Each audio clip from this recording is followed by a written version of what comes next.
अश्वत्थामा पहुंच गया। दुर्योधन से बोला, मित्र, इसमें मैं तुम्हारी क्या सहायता कर सकता हूं? दुर्योधन ने कहा, मुझे कुछ नहीं चाहिए, मुझे बस 5 पांडवों का सिर मिल जाए।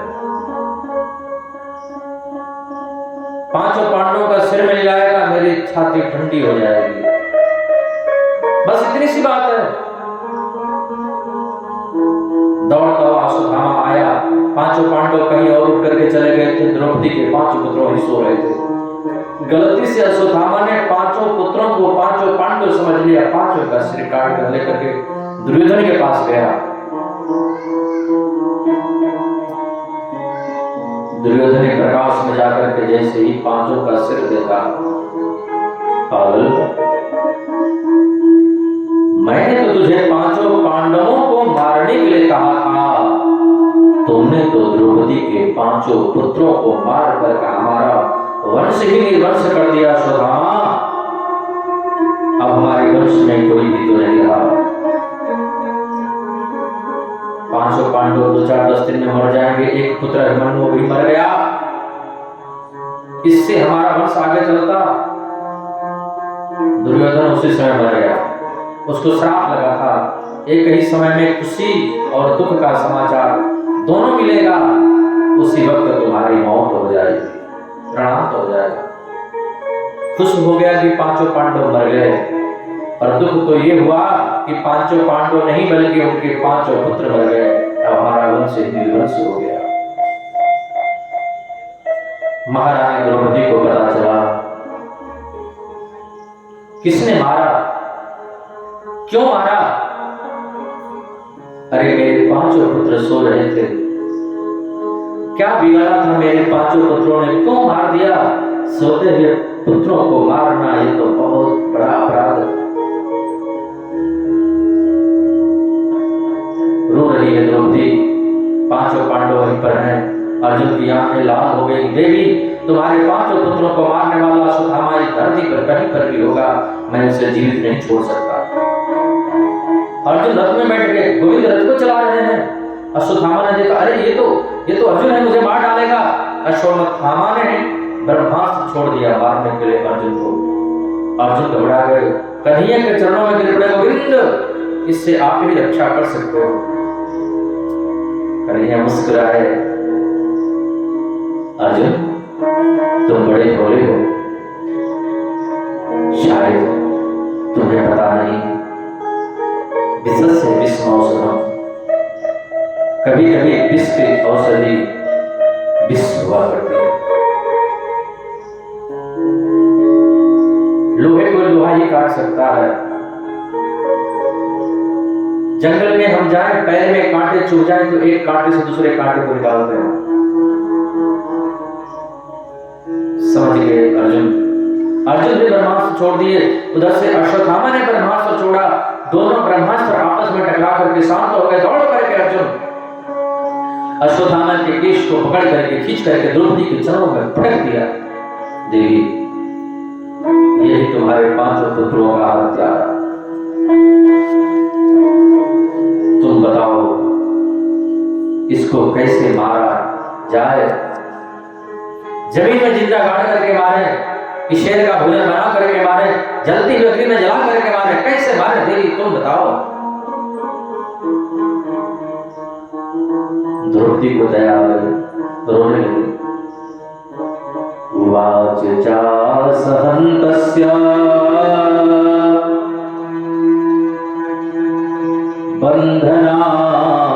बन्धनानयनं सती मुच्यतामेष ब्राह्मणो निकराम्बरो।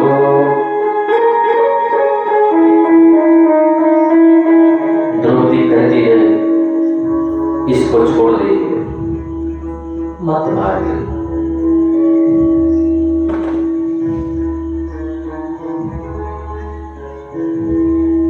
क्यों?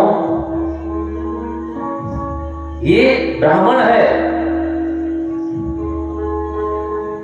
गुरुपुत्र है, इसके पिता श्री आपके गुरु हैं, मत मारिए, छोड़ दीजिए। अर्जुन ने कहा देवी आप ये क्या बोल रही हैं? राजनीति में ये सब नहीं होता। अरे जिसने अपराध किया है देवी उसको दंड तो मिलना ही चाहिए। लेकिन द्रौपदी कहती मत मारो, ब्राह्मण है। अर्जुन दुविधा में पड़ गए, क्या करें? युधिष्ठिर जी से पूछे भाई जी आप बताओ हमारे भी छोड़ दें। युधिष्ठिर जी ने कहा धर्म ग्रंथों में जैसा लिखा है वैसा ही होना चाहिए, कहीं कुछ गलत ना हो जाए, कहीं कुछ गड़बड़ ना हो जाए।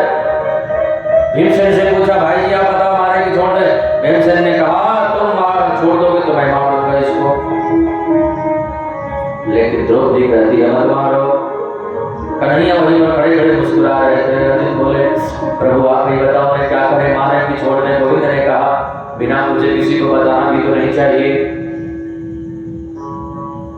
कन्हैया ने कहा देख लो भैया यह ब्राह्मण है, गुरुपुत्र है, इसको मारना मना है और बाल हत्यारा है, इसलिए इसको छोड़ना मना है। बाल हत्यारा कोई भी क्यों ना हो उसको छोड़ना मना है, ब्राह्मण कैसा भी क्यों ना हो उसको मृत्यु दंड देना मना है। बोलो राधे राधे। ये हमारे शास्त्रों में वर्णन है, पर आजकल का नियम संविधान कानून ऐसा है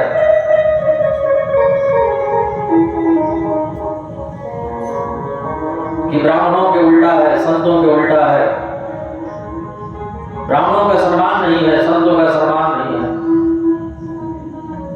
ब्राह्मण से कोई भूल हो जाए, कोई गलती हो जाए, संतों से कोई भूल हो जाए, अपराध हो जाए तो बस अपमान कर देना ही मृत्यु के बराबर है। किसी को मारना ही मारना नहीं होता।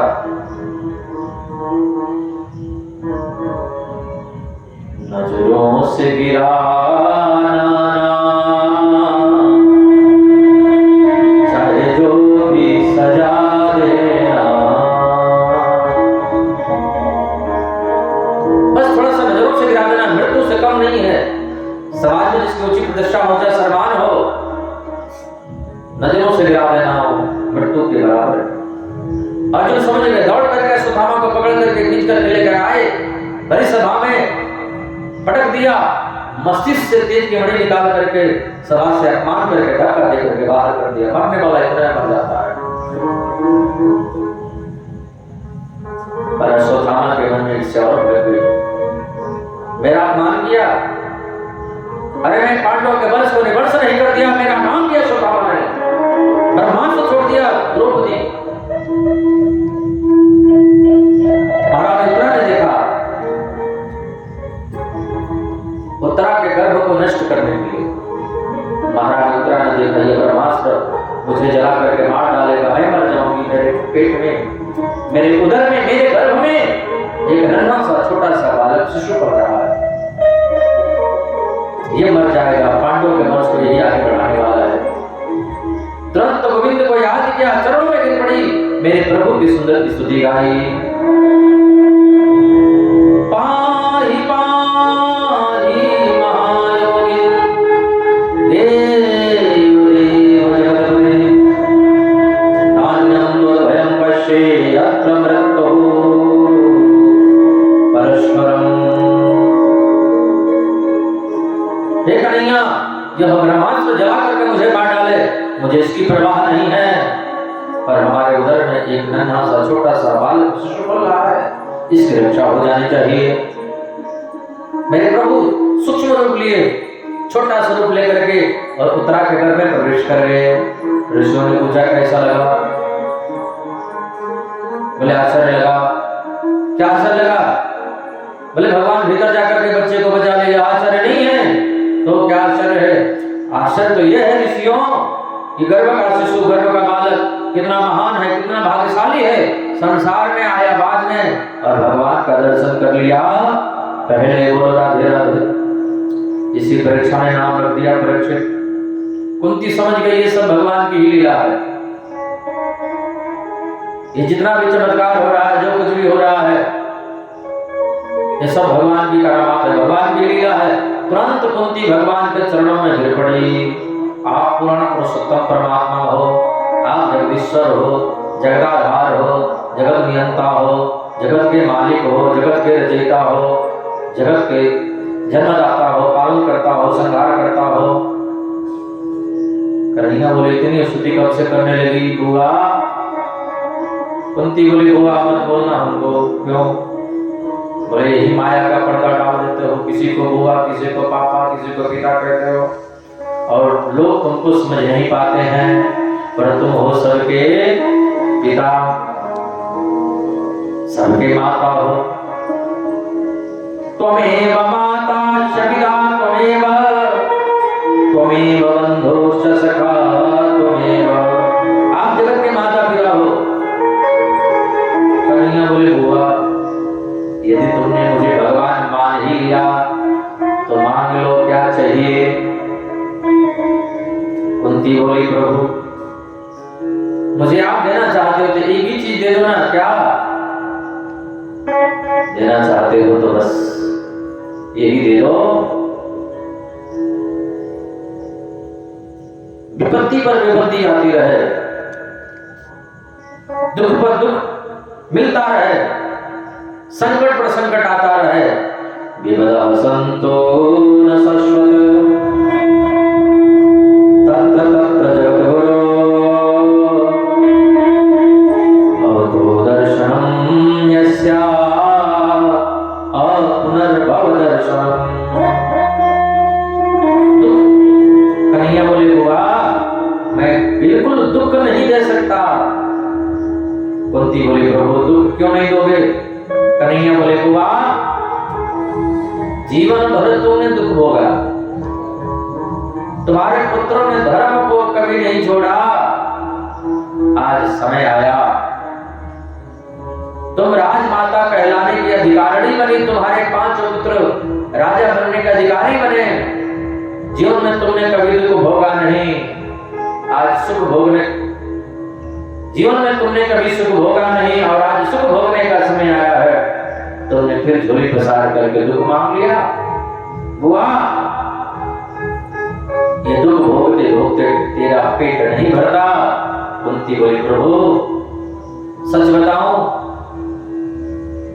सच बात तो यह है कि दुख में ही आपकी याद आती है, सुख में आपकी याद नहीं आती है।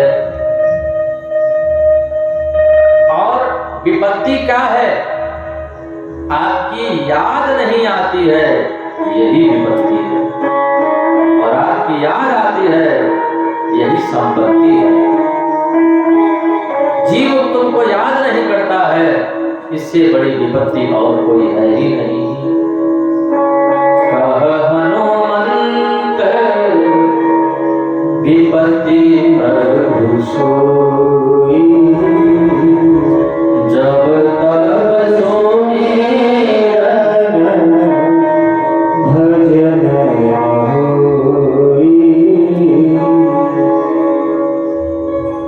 कह हनुमंत विपत्ति प्रभु सोई, कह हनुमंत विपत्ति प्रभु सोई, जाब तब सोई भजन होई, जब तब सोई। विपत्ति को विपत्ति नहीं कहते हैं, संपत्ति को संपत्ति नहीं कहते हैं। जीव तुमको भूल जाता है, यही सबसे बड़ी विपत्ति है। जीव तुम्हारी कथा नहीं सुनता है, सत्संग नहीं करता है, स्मरण नहीं करता है, भजन नहीं करता है, इससे बड़ी विपत्ति और कोई नहीं है।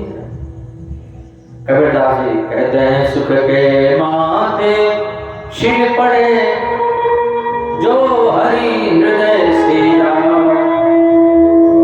बलिहारी वा दुख की जो पल पल नाम रटा। विपदो नैव विपदः संपदो नैव संपदः, विपद विस्मरणं विष्णो संपत्ति नारायण स्मृति। कन्हैया कुंती को भक्ति का वरदान दिया। बार बार कुंती भगवान के चरणों में वंदन करती है। इधर कन्हैया आ गए सीधे युधिष्ठिर जी के कमरे में। महाराज युधिष्ठिर रात्रि में अंधेरे में दीपक जल रहा है, प्रकाश हो रहा है, अभी जग रहे हैं, रो रहे हैं। कन्हैया पहुंच गए, दादाजी बात क्या है? युधिष्ठिर जी बोले, गोविंद क्या करना पृथ्वी के टुकड़े का? ये पृथ्वी ये किसी की है नहीं, सब छोड़ करके एक दिन चले जाना है।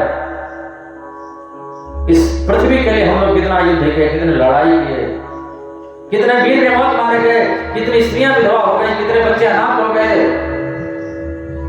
कन्हैया बोले, देखो नामृतम क्षीयते कर्म जन्म कोटि सतैरपि अवश्यमेव भोक्तव्यम कृतं कर्म शुभाशुभम्। असल में क्या है ना कि जो जैसा कर्म करता है वैसा फल पाता है। कौरवों ने जैसा कर्म किए वैसा वो फल पाए, आप लोगों ने जैसा किया वैसा फल आपको मिला। इसमें और क्या? बहुत समझाए, युधिष्ठिर जी नहीं समझ पाए। बोले चलो कहाँ? बोले विष्णु पितामह के पास में। विष्णु पितामह 52 दिनों से वाणी की सैया पर पड़े हुए थे। रोम रोम से रक्त बाहर निकल चुका था। विष्णु पितामह ने देखा आज गोविंद आ रहे हैं, पांचों पांडव आ रहे हैं, राजमाता कुंती भी आ रही है। विष्णु पितामह को कन्हैया ने प्रणाम किया। अभिवादनशीलस्य नित्यं वृद्धोपसेव्या चत्वारि तस्य वर्धन्ते आयुर्विद्या यशोबलम्। जो लोग बड़ों को प्रणाम करते हैं, शास्त्रों में लिखा है उनकी 4 चीजें बढ़ती हैं, आयु, विद्या, यश और बल। ये 4 चीजें बढ़ती हैं जो लोग बड़ों को प्रणाम करते हैं। आयु, विद्या, यश और बल। गोविंद प्रणाम किए।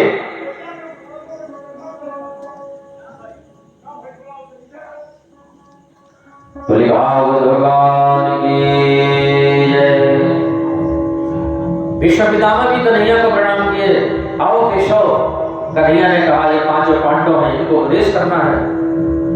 विष्णु पितामह ने कहा वाह मुरलीधर, सब कुछ जानते हुए अनजान बनना सीखे तो तुमसे सीखे। कन्हैया विष्णु पितामह के घर में प्रवेश कर गए और विष्णु पितामह ने जो उपदेश दिया है बड़ा अद्भुत दिया है। दान धर्माण दान धर्माण मोक्ष धर्माण विवाद श्री धर्माण भगवत धर्माण समास अभ्यास योग। दान धर्माण राज धर्माण मोक्ष धर्माण विवाद।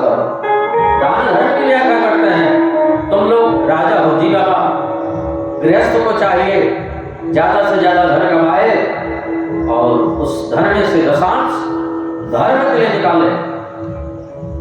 10वां हिस्सा कमाई का 10वां हिस्सा धर्म में लगाना चाहिए।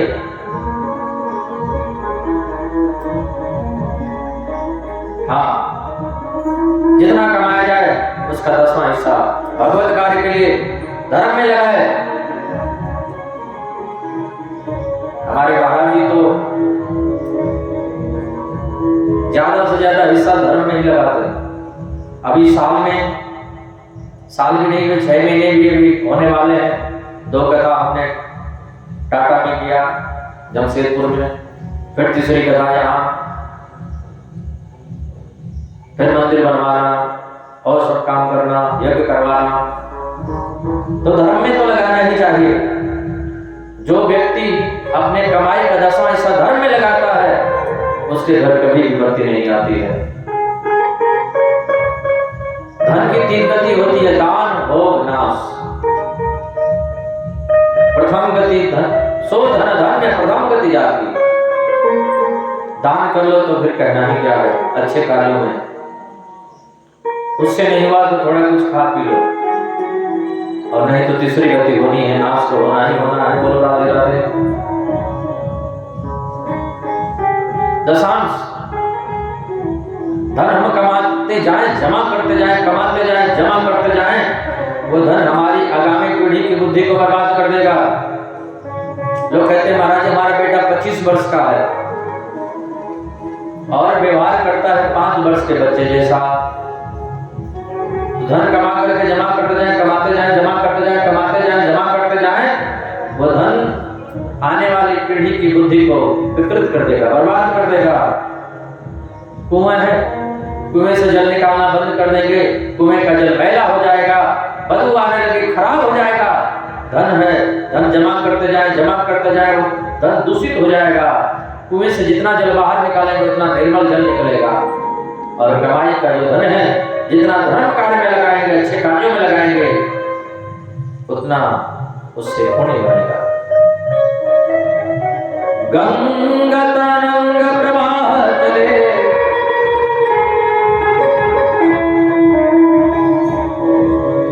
गंगा तरंग प्रवाह चले, तब कूप को नीर पियो न पियो। जहां गंगा बह रही है, कुएं के जल को कौन पूछेगा?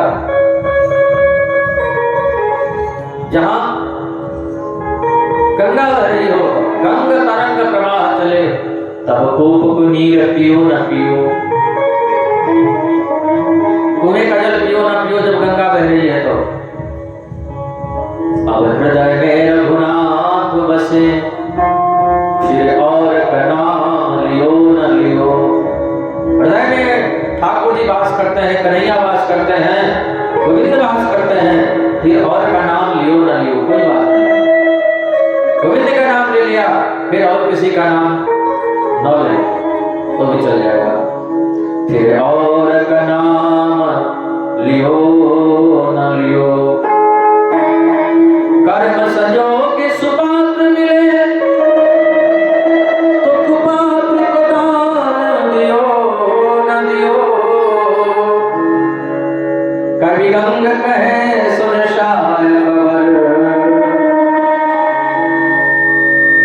एक मूर्ख मित्र पियो न पियो।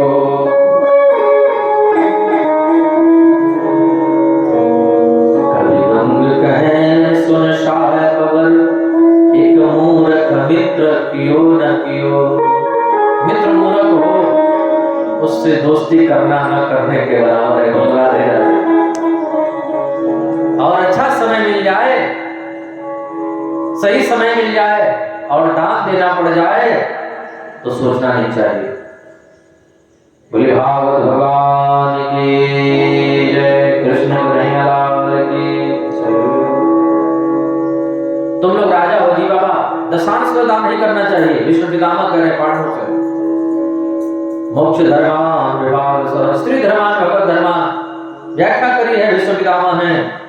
और विष्णु पितामह बोले कन्हैया से, कन्हैया अब मेरा अंतिम समय है, मैं चाहता हूं कि वो झांकी, युद्ध वाली झांकी कौन सी? बोले एक हाथ में लगी है घोड़े की लगाम और एक हाथ में लगी है घोड़े की चाबुक।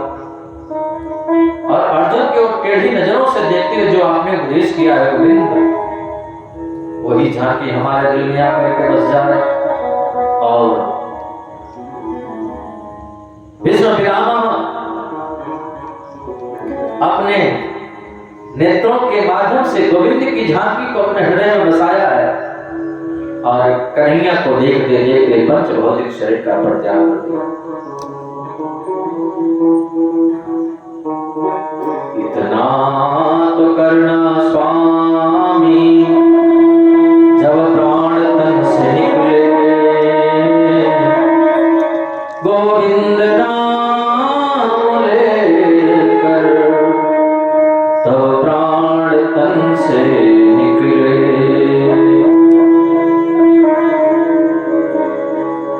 श्री गंगा जी का तट हो,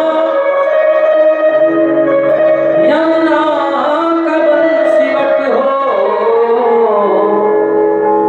मेरा सांवला निकट हो, जब प्राण तन से निकले।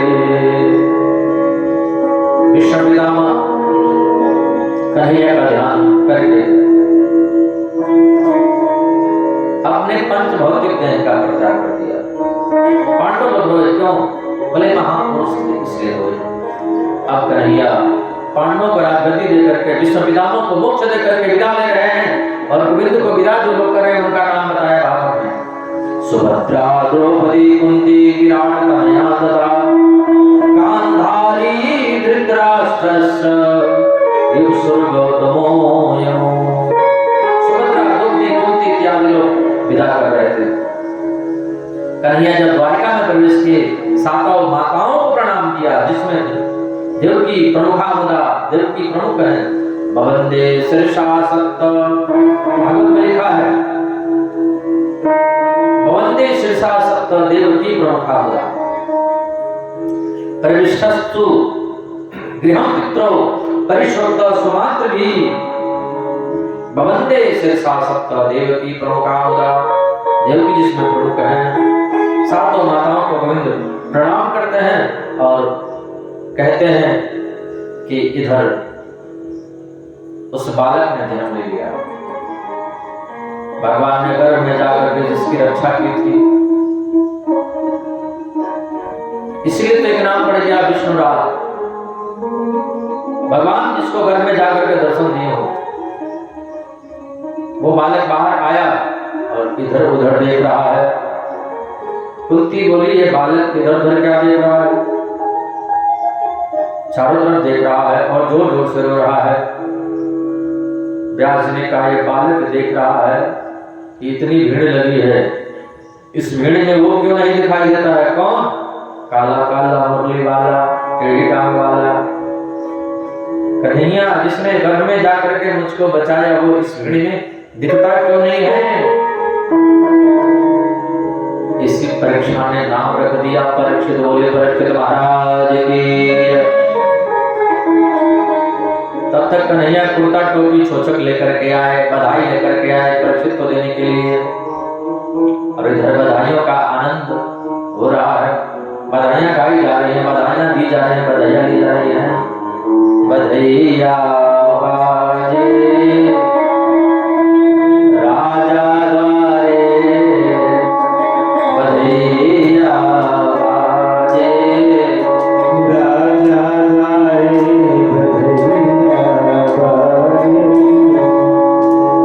राजा द्वारे हो राजा द्वारे, राजा द्वारे हो राजा द्वारे, राजा द्वारे हो राजा द्वारे, राजा द्वारे हो राजा द्वारे, बजैया बाजे राजा द्वारे, बजैया बाजे राजा द्वारे।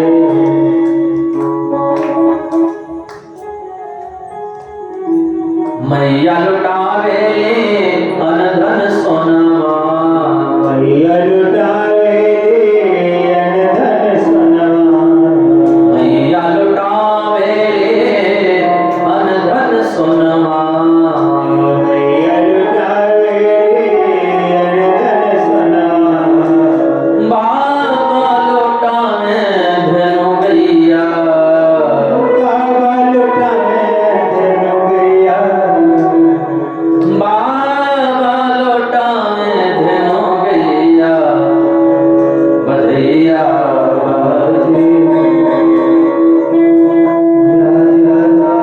बधाइयां गाई जा रही हैं, उसी बीच में कन्हैया आ गए। और वो बालक जब कन्हैया को देखा, खिले खिले करके हंसने लगा। यही तो है जिसने गर्भ में जाकर के मुझको बचाया था।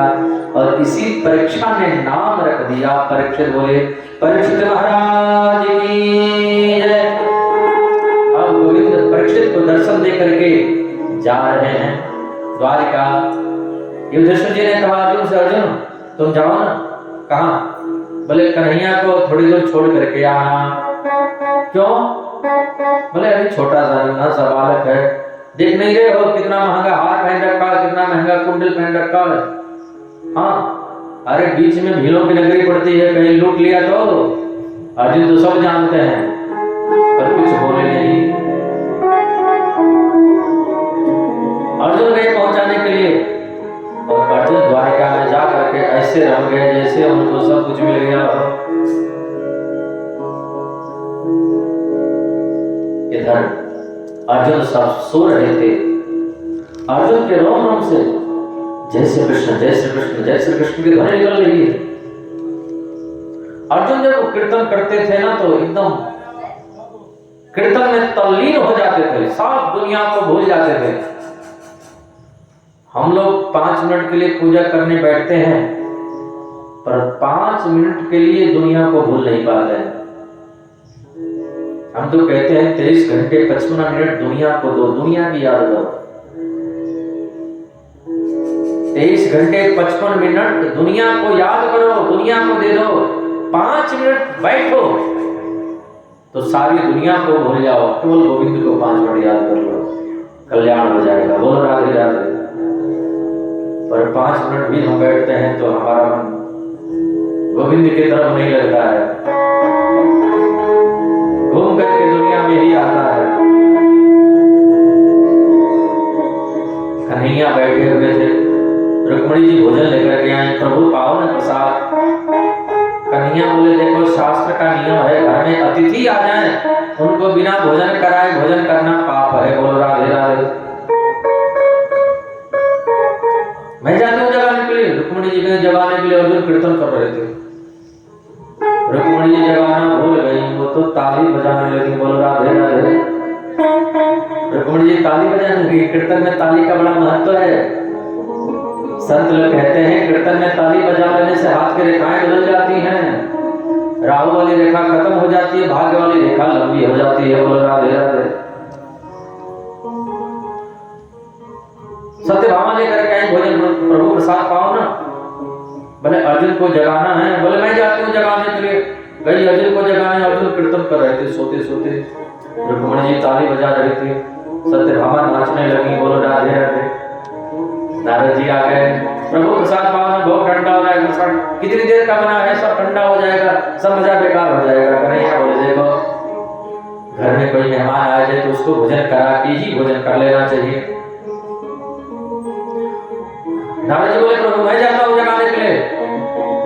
नारद जी जाकर के देखा अर्जुन कीर्तन कर रहे हैं, श्री कृष्ण गोविंद हरे मुरारी, हे नाथ नारायण वासुदेवा, श्री कृष्ण गोविंद हरे मुरारी, नाथ नारायण वासुदेवा। अर्जुन कीर्तन कर रहे थे, रुक्मणी जी ताली बजा रहे थे, सत्यभामा नाच रहे थे। नारद जी ने सोचा कि मैं बीड़ा ही बजा दूं। नारद जी बीड़ा बजाने लगे। देर हो गई। कन्हैया ने कहा जो जाता है लौट के आता ही नहीं है। गोविंद ने जा करके देखा अर्जुन सोते सोते कीर्तन कर रहे हैं, रुक्मणी जी ताली बजा रही है, सत्यभामा नृत्य कर रही है, नारद जी बीड़ा बजा रहे हैं। मेरे गोविंद के नेत्रों में अश्रु आ गए। कन्हैया रोने लगे और मेरे प्रभु अर्जुन के चरण ही दबाना शुरू कर दिए। जैसे ही गोविंद अर्जुन के चरण दबाने लगे, नेत्रों का अश्रु अर्जुन के चरणों पर पड़ा। अर्जुन हड़बड़ा कर उठे, प्रभु ये क्या कर रहे हो? कन्हैया बोले अर्जुन इसीलिए तो तुम मुझे प्रिय हो। अर्जुन जब भी भजन करने बैठते बिल्कुल तल्लीन होकर के बैठते। इधर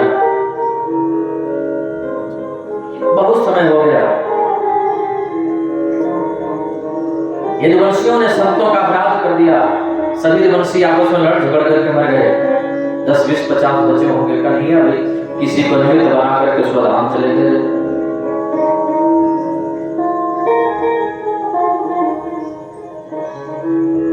गोविंद भी चले गए। अर्जुन से बोले हमारी पत्नियों को लेकर के जाओ वृंदावन में, राधा रानी का इनको सानिध्य प्राप्त करवाना। अर्जुन कन्हैया की पत्नियों को लेकर के आ ही रहे थे, खुद कन्हैया भील बन करके और अपनी पत्नियों को लूट लिए। अर्जुन को बताने के लिए कि हमारे बिना ये तुम्हारा धनुष बाण किसी काम का नहीं है। बोलो राधे राधे। भीलन रोटी गोपिका वही अर्जुन वही बाम। अर्जुन द्वारका में रहने लगे, बहुत दिनों के बाद आए इधर। अब हस्तिनापुर में विदुर जी आए, युधिष्ठिर जी को थोड़ा संकेत भी कर दिया और विदुर जी धृतराष्ट्र से आकर के बोले अपना कोई बेटा बेटी रहा नहीं, तुम्हारे खानदान में सब मर गए और जिनको मरवा देना चाहते थे उन्हीं के घर का भोजन करके पड़े रहते हो, शर्म नहीं आती? विदुर जी ने धृतराष्ट्र को इतना डांटा, इतना व्यंग किया, धृतराष्ट्र छोड़ करके गांधारी को लेकर के वन को चले गए। अर्जुन आए, युधिष्ठिर जी ने कहा अर्जुन इतने दिन हो गए, अब आ रहे हो, तुम्हारा ये देखो परीक्षित होता कितना बड़ा हो रहा है, बहुत समझदार है भैया। अर्जुन बोलता क्यों नहीं? कन्हैया कैसे हैं? मामी देव भी ठीक है ना? तो बोलता क्यों नहीं? मैं इतने देर से बोले जा रहा हूं, इतने देर से बोले जा रहा हूं, बोलता क्यों नहीं? अरे तुम्हारे चेहरे का तेज कहां चला गया? अगम्य स्त्री के समागम से भी व्यक्ति के चेहरे का तेज नष्ट होता है।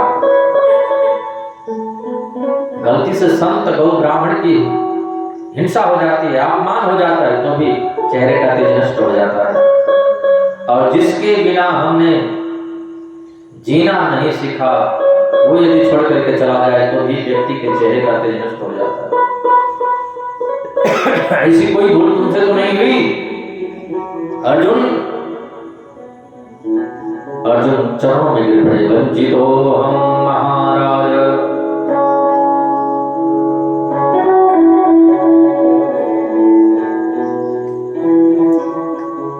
वंचितो हम महाराज, हरिणा बंधरो पिणा, येन मे परितं तेजो देव विस्मापनं महत्। भाई जी हम लुट गए, बर्बाद हो, क्या होगा? कन्हैया हमको छोड़ करके चले गए। कुंती धराम से गिर पड़ी, गोविंद ही नहीं है धरती पर, तो हम लोग रह के क्या करेंगे? पांचों पांडव सारगारोहण किए, परीक्षित को गद्दी पर बैठा दिए। परीक्षित धीरे धीरे बड़े हुए, शादी हो गया, विवाह हो गया। एक दिन परीक्षित अपने सैनिकों को लेकर के सत्संग करने के लिए निकले। थोड़ी दूर गए ही होंगे, सैनिक कहीं और चले गए, ये अकेले पड़ गए। परीक्षित ने एक दृश्य देखा।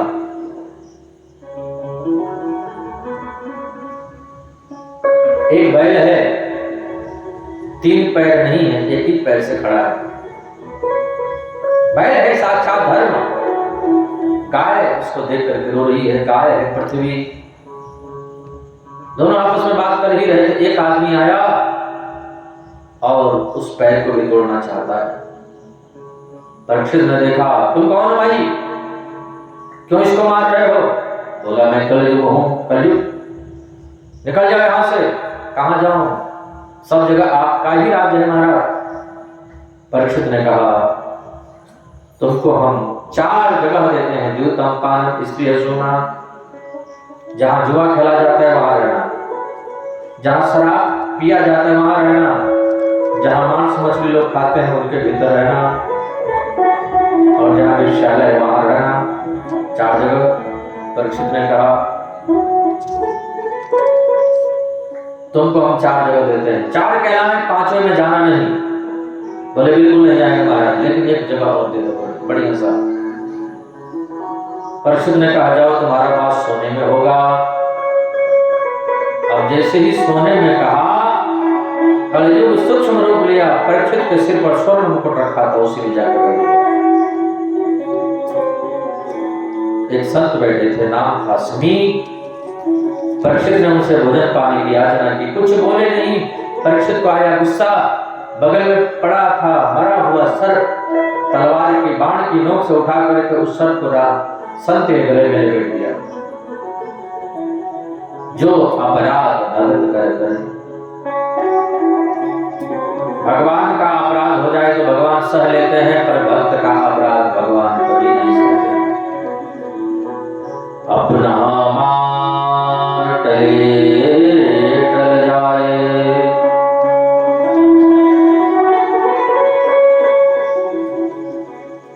पर भक्त कमाना टलते देखा। प्रबल प्रेम के पाले पड़कर प्रभु नियम बदलते देखा।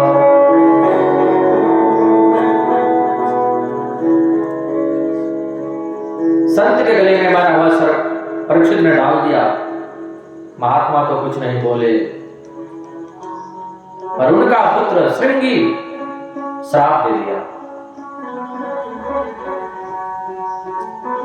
मैं परीक्षित को श्राप देता हूं, आज के 7वें दिन उसकी अकाल मृत्यु हो जाएगी। तक्षक सर्प डस देगा और उसकी मृत्यु हो जाएगी, मर जाएगा। परीक्षित को पता चला, पत्नी से बोले, देखो देवी, 7 दिन हमको कोई नहीं मार सकता, हमारे पास 7 दिन का टाइम है भगवान को प्राप्त करने का, मोक्ष प्राप्त करने के लिए 7 दिन तो टाइम है। अरे लोगों को एक पल का भरोसा नहीं कि कब क्या हो जाए, लेकिन हमको 7 दिन का टाइम मिला है। अपने पुत्र जन्मेजय को राजगद्दी पर बैठा करके परीक्षित शुभताल में चले गए। गंगा के किनारे मुजफ्फरनगर के बगल में शुभताल है। बड़े बड़े संतों को पता चला परीक्षित को श्राप लग गया, भारत का सम्राट राजा को श्राप लग गया, चलो उसकी मुक्ति कर दें हम लोग। बड़े बड़े संत आए थे। कौन कौन आए थे? अत्रि वशिष्ठ चवन शरदानरिष्टनेम भृगुरंगिराश पराशरोगादिसुत्तरा उदत्तेन्द्र प्रणन्मवाह। बड़े बड़े संत आए। परीक्षित भजन में मन नहीं लगा। कोई 11 दिन का व्रत अनुष्ठान, कोई 9 दिन का, कोई 21 दिन का, कोई 1 महीने का अनुष्ठान बता रहे हैं, पर परीक्षित के पास 7 ही दिन टाइम है। ये उपाय किसी के पास नहीं है। जबकि व्यास जी बैठे थे, वशिष्ठ जी बड़े बड़े संत लोग बैठे थे। 7 दिन में मुक्ति कैसे हो परीक्षित की, ये उपाय किसी के पास नहीं। बस भगवान सुखदेव चल पड़े समाधि से। तत्रा भवत भगवान व्यासपुत्रो यदीक्षया गामटमानोरपेक्ष अलक्षलिंगो निजलाभतुष्टो व्रतस्य बाले अवधूत वेश। साक्षात व्यासपुत्र भगवान सुखदेव आए। ऋषियों ने कहा, अरे परीक्षित, अब तुम्हारी मुक्ति कन्फर्म हो गई, तुम मुक्त हो जाओगे, तुम्हें मोक्ष मिल जाएगा। क्यों? जब सुखदेव जी आ गए हैं तो तुम्हारी मुक्ति कोई नहीं रोक सकता। जल्दी से इनसे पूछो कि हमारी मुक्ति कैसे होगी, नहीं तो ये चले जाएंगे। ज्यादा देर तक किसी गांव में नहीं रुकते हैं। जल्दी पूछ लो अपनी मुक्ति का प्रश्न। परीक्षित ने कहा, गुरुजी आपको हम प्रणाम करते हैं, लेकिन ज्यादा समय तक आपकी स्तुति नहीं करेंगे, क्योंकि संत की ज्यादा प्रशंसा नहीं करनी चाहिए, नहीं तो उठ के चले जाएंगे। बोलो राधे राधे।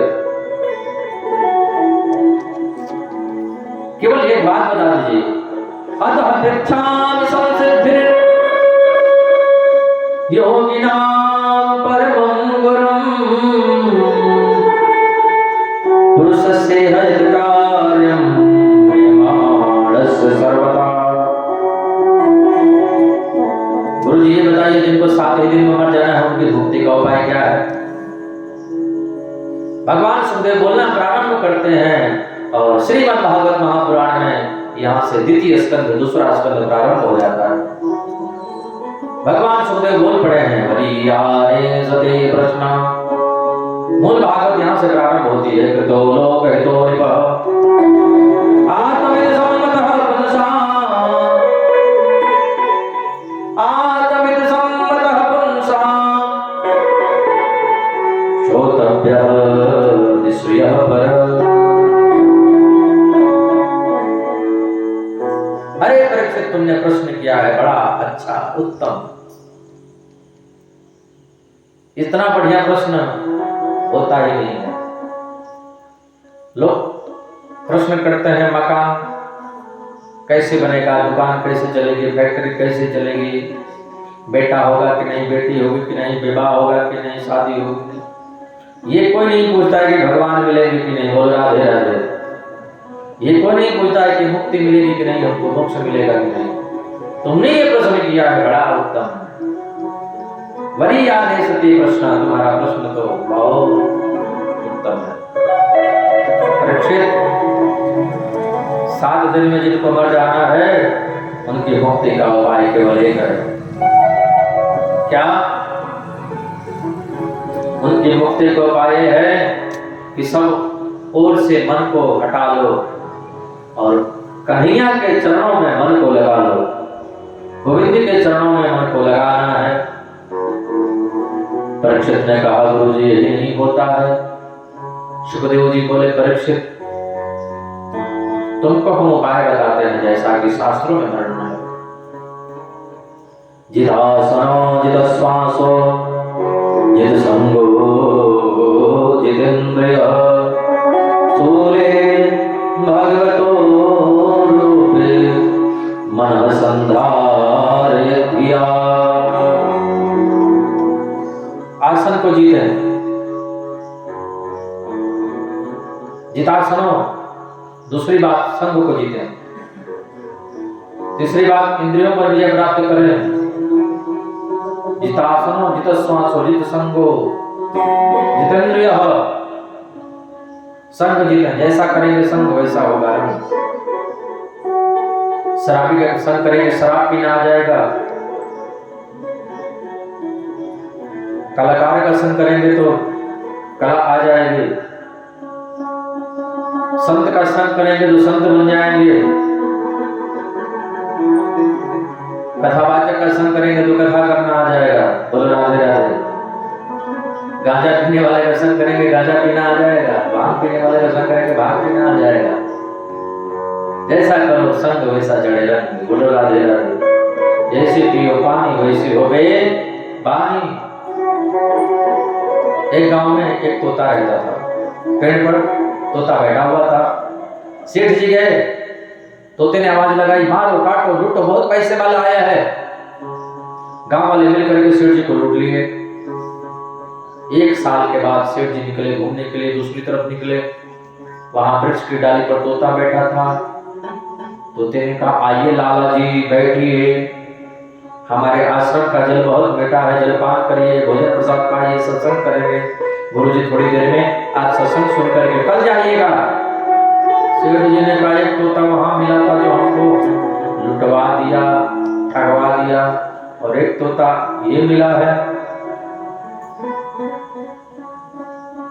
गुरुजी ने कहा सेठ जी तोते से ही पूछ लीजिए ना। गुरुजी ने तो सेठ जी ने तोते से पूछा। तोता ने कहा लाला जी मैं ही आपको लुटवाया था, जिसने आपको लुटवाया था वो मैं ही तोता हूँ।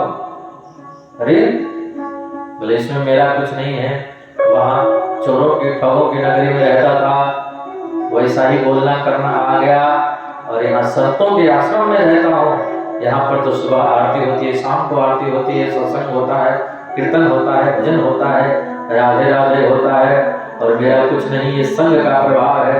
जैसा करो संग वैसा चढ़े रंग। बोलो राधे राधे। जित संगो जितेन्द्रिय, इंद्रियों पर विजय प्राप्त करें। देखना इंद्रियों के न घोड़े भगे, इनमें हरदम ये संयम के कोड़े लगे। काम की वासना को मिटाते चलो, कृष्ण गोविंद गोपाल गाते चलो। अब भगवान सुखदेव राजा परीक्षित को भूगोल खगोल का वर्णन करते हैं, सृष्टि का वर्णन करते हैं। ये दुनिया में सबसे पहले कुछ नहीं था, न पृथ्वी, न समुद्र, न आकाश, न जीव, न जंतु, केवल जल ही जल था। उस पर नारायण थे। सर्वप्रथम भगवान के नाभि से कमल उत्पन्न हुआ। कमल से ब्रह्मा जी ने तप किया, तब भगवान का दर्शन हुआ और भगवान ने ब्रह्मा जी को भागवत का सर्वप्रथम ज्ञान दिया, जिसको चतुश्लोकी भागवत कहते हैं।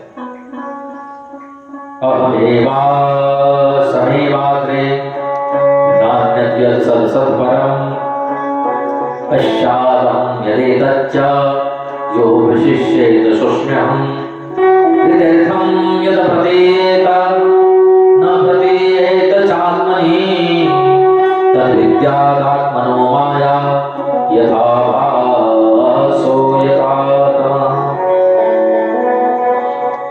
कि यथा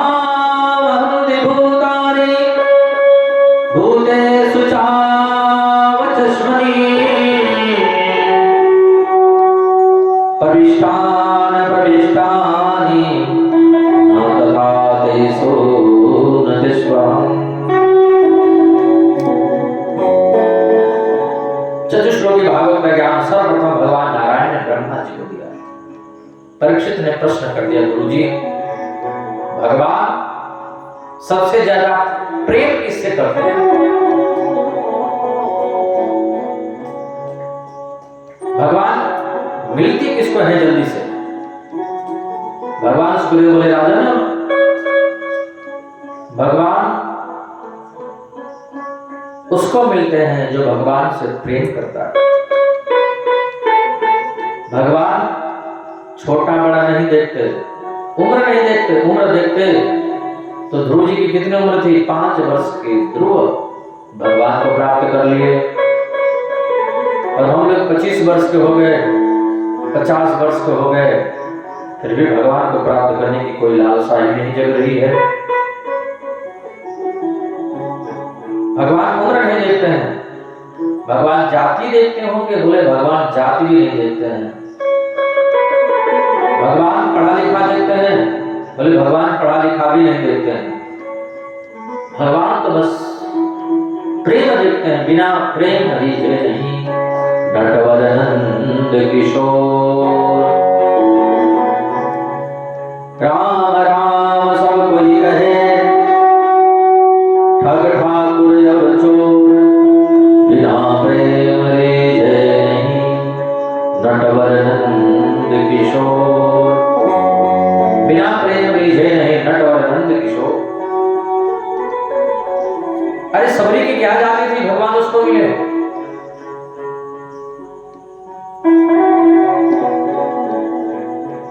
कान्हा कान्हा कान्हा कान्हा रटते रटते,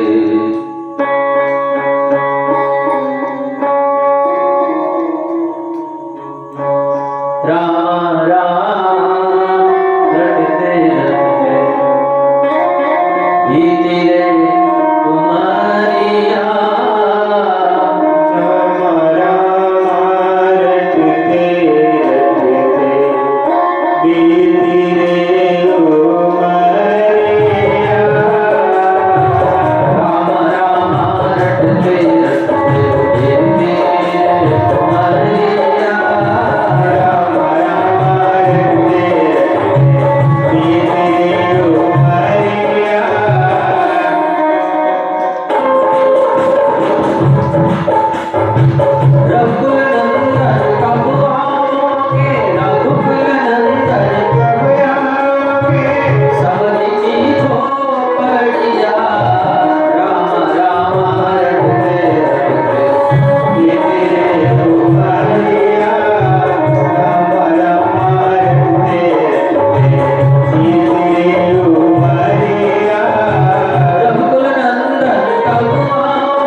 कन्हैया दुर्योधन के पास आए। दुर्योधन, तुम्हें हम कहते हैं पांडवों को 5 गांव दे दो, हम उनको राजी कर लेंगे।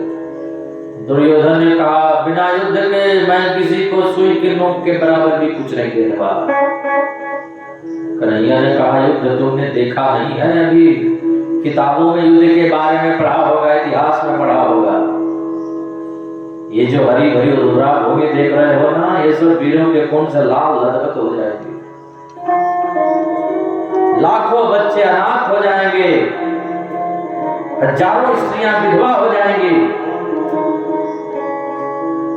कितने वीर बेमौत मारे जाएंगे। तुमने युद्ध देखा नहीं है दुर्योधन।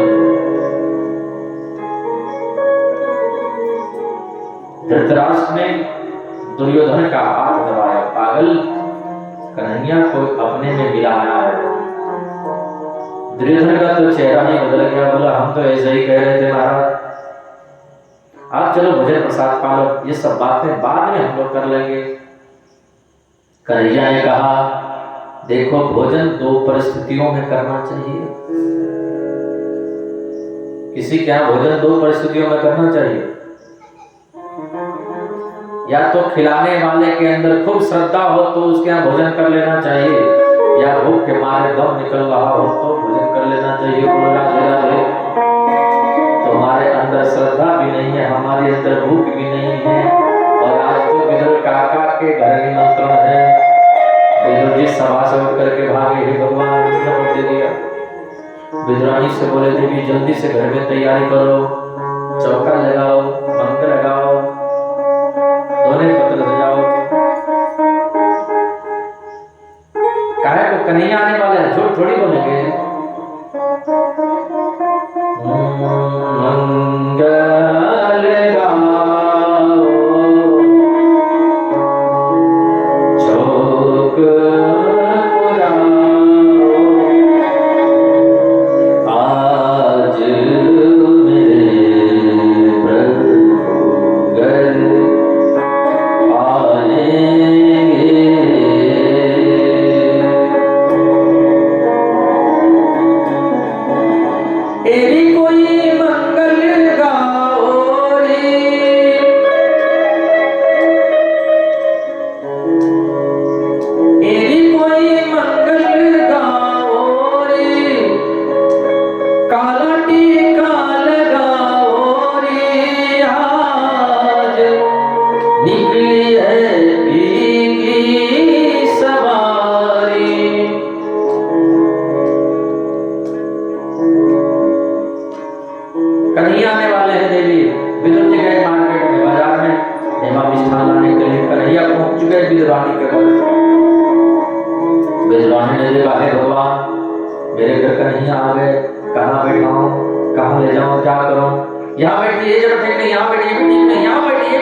एक जगह अच्छा दिखाई दिया भी, पाटा भी बिछाया तो उल्टा। कन्हैया ने देखा ही नहीं कि उल्टा है कि सीधा पाटा पर बैठ गए। काकी जी, बड़ी जोर की भूख लगी है, ओहो मेरे घर में तो कुछ है नहीं। अच्छा बेटी, अभी मैं आती हूँ। दौड़ करके गई, कदली के वन से केला लेकर के आई, दोना पत्तल भी बिछाया तो उल्टा। अब केला बाहर फेंक रही है, केले के छिलके कन्हैया को दे रही है। कैसा लग रहा है? कन्हैया बोले, काकी जी बहुत मीठा लग रहा है। मीठा? आपको जब मीठा लग रहा है तो मीठा ही होगा। कन्हैया बोले, सबसे ऊंची प्रेम सगाई, सबसे ऊंची प्रेम सगाई, दुर्योधन की मेवा त्यागी, दुर्योधन की मेवा त्यागी, सागर विदो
आए, देखा कन्हैया केले के छिलके पा रहे हैं।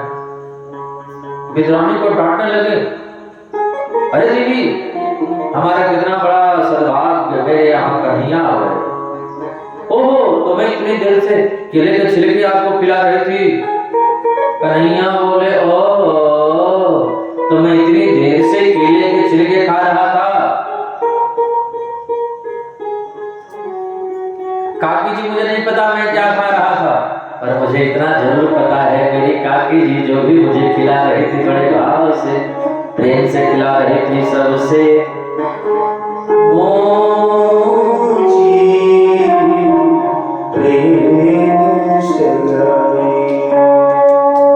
इधर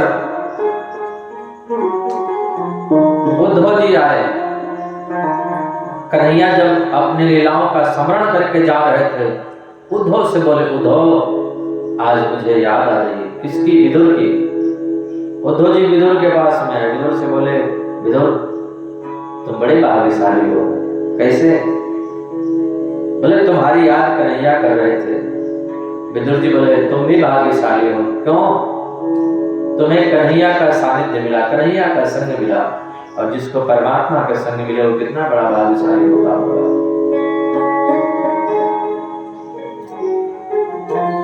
उद्धव जी बोले, विदुर, सारी दुनिया भगवान की याद करती है।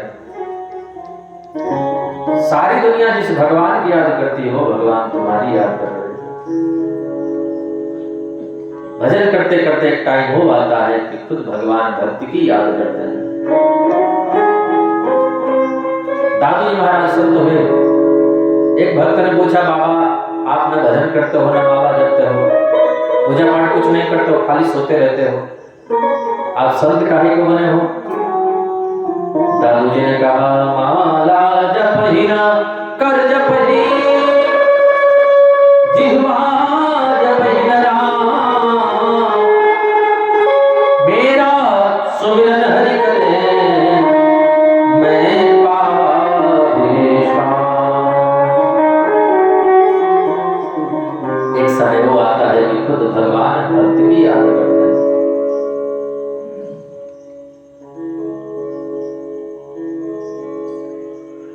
उद्धव जी ने विदुर से कहा, मैत्र मुनि के पास में जाओ। मैत्र मुनि से विदुर जी मिले हैं, 3 प्रश्न किए हैं। भगवान ने दुनिया क्यों बनाई, और बनाई तो एक जैसी क्यों नहीं बनाई, ये दूसरा प्रश्न है। और तीसरा प्रश्न है, भगवान अवतार क्यों लेते हैं। मैत्र मुनि ने कहा, भगवान ने दुनिया क्यों बनाई, मत सोचो, भगवान ने इतनी सुंदर दुनिया कैसे बनाई। नदी, नाले, पर्वत, पहाड़, वृक्ष, मोर, सांप, रंग बिरंगे सांप, उड़ने वाले सांप, मोरों के पंख में इतने रंग किसने भरे। ये देखो, भगवान ने इतनी सुंदर दुनिया कैसे बनाई। जब भी बनाता है भगवान तो नया मॉडल तैयार करता है। बोलो राधे राधे। इतने संसार में, इतने दुनिया में एक आदमी जैसा दूसरा आदमी नहीं मिलेगा, क्योंकि भगवान जब भी बनाते हैं नया बनाते हैं। नाम तुम्हारा कब तेरा दर्शन होगा, जिसकी रचना इतनी सुंदर हो, कितना सुंदर होगा, ओ कितना सुंदर होगा। दीन दयाल दया के सागर, जग में नाम तुम्हारा है, तुम बिन मेरे बाल कृष्ण प्रभु कोई नहीं हमारा है, कोई नहीं हमारा है। तो भगवान इतनी सुंदर दुनिया कैसे बनाई, यह सोचो। तीसरा प्रश्न किया, भगवान अवतार क्यों लेते हैं, राक्षसों को मारने के लिए। बोले नहीं, बिल्कुल ये गलत है। भगवान चाहते तो बैठे बैठे जरा सा मुस्कुराते, सारे राक्षस 1 सेकंड में खत्म हो जाते। तो मारने के लिए आते, बोले मारने के लिए नहीं आते हैं भगवान, ब्राह्मणों के लिए आते हैं भगवान, संतों के लिए आते हैं भगवान, गौ के लिए आते हैं। विप्रधेयो सुर संतिहित, भगवान देवताओं के लिए आते हैं। लीन मनुज अवतार, अपने भक्तों को दर्शन देने के लिए आते हैं। और जब संत के लिए, गौ के लिए, ब्राह्मण के लिए, देवताओं के लिए आते हैं तो सोचते हैं कि कुंभकर्ण, रावण, कंस ये मकड़ी के जाले हैं, थोड़ा सा संतों को परेशान करते हैं तो इनका सफाया हम करते हैं, बोलो राधे राधे, तो भगवान उनको भी मुक्त कर देते हैं। अब सृष्टि का वर्णन हो रहा है। ऋषि कश्यप की 13 पत्नियां थी, दिति, अदिति, जनों का सासु, साकद्रो, विंता इत्यादि। दिति के दैत्य हुए, दिति के आदित्य हुए, कद्रू के काले नाग हुए, सुरसा के अजगर सांप हुए, विंता के पक्षी हुए। एक दिन ऋषि कश्यप की पत्नी, जिसका नाम है दिति, दिति के दैत्य हुए। दिति बोली कि सबको पुत्र है, मुझे पुत्र नहीं है। ऋषि कश्यप ने कहा कि ये जो बेला है, ये जो टाइम है, सायंकाल में बेला, ये ठीक समय नहीं है। मां ने उनकी बात का आदर नहीं किया। ऋषि कश्यप ने कहा जाओ, 2 पुत्र होंगे, दोनों बड़े दुष्ट होंगे, हिरण्यकश्यप और हिरण्याक्ष। हिरण्याक्ष की इतनी प्रतिभा, नारद जी को पकड़ लिया, बाबा इधर आओ, क्या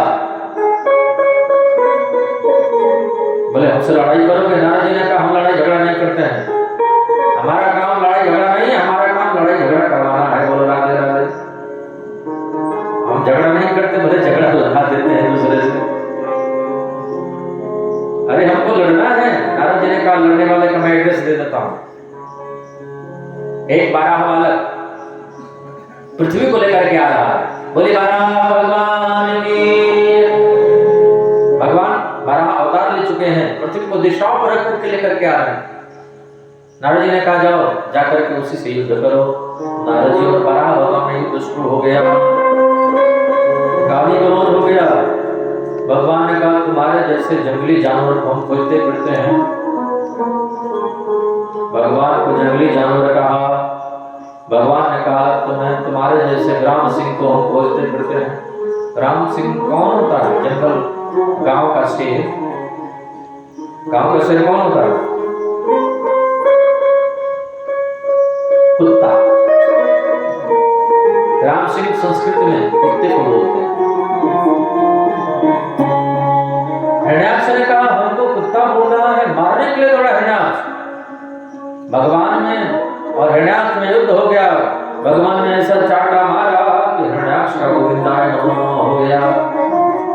बोले भगवान की। पृथ्वी के मन में अभिमान हो गया, भगवान हमको लेकर के आ रहे हैं, यानी हमारे बिना भगवान का भी काम नहीं चल रहा है। पर पृथ्वी को ये नहीं पता कि भगवान के बिना हमारा काम नहीं चलता है, हमारे बिना भगवान का काम चल जाता है। भगवान ने कहा पृथ्वी को हो गया अभिमान, लोभ रूपी हिरण्याक्ष को तो मार दिया, पर ये पृथ्वी को वृंदावन धाम का दर्शन करवाया। पृथ्वी बोली मैं तो रसातल में थी, वृंदावन धाम मेरे पहले कहां से आ गया? कन्हैया बोले वो देवी सबका प्रलय हो जाता है, वृंदावन का कभी प्रलय नहीं होता है। बोले वृंदावन धाम के, वृंदावन धाम पार, रटे जा राधे राधे, राधे अलवेली सरकार, रटे जा राधे राधे। बड़ा प्यारा है वृंदावन। रटे जा राधे राधे,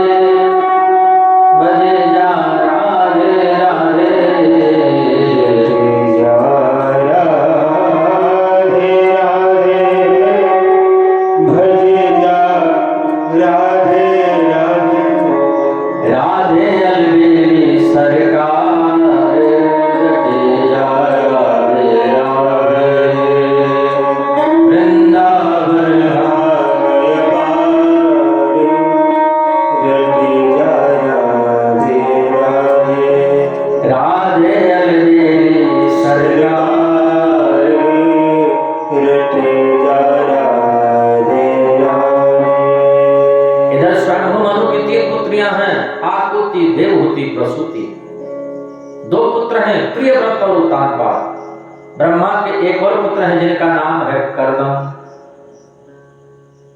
कर्दम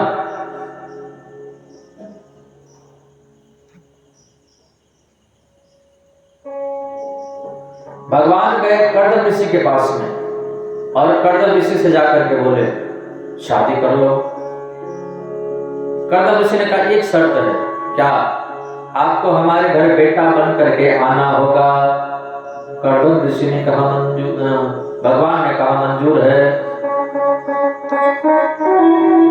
कर्दम ऋषि की शादी देवहूति से हो गई, स्वयं मनु की पुत्री देवहूति।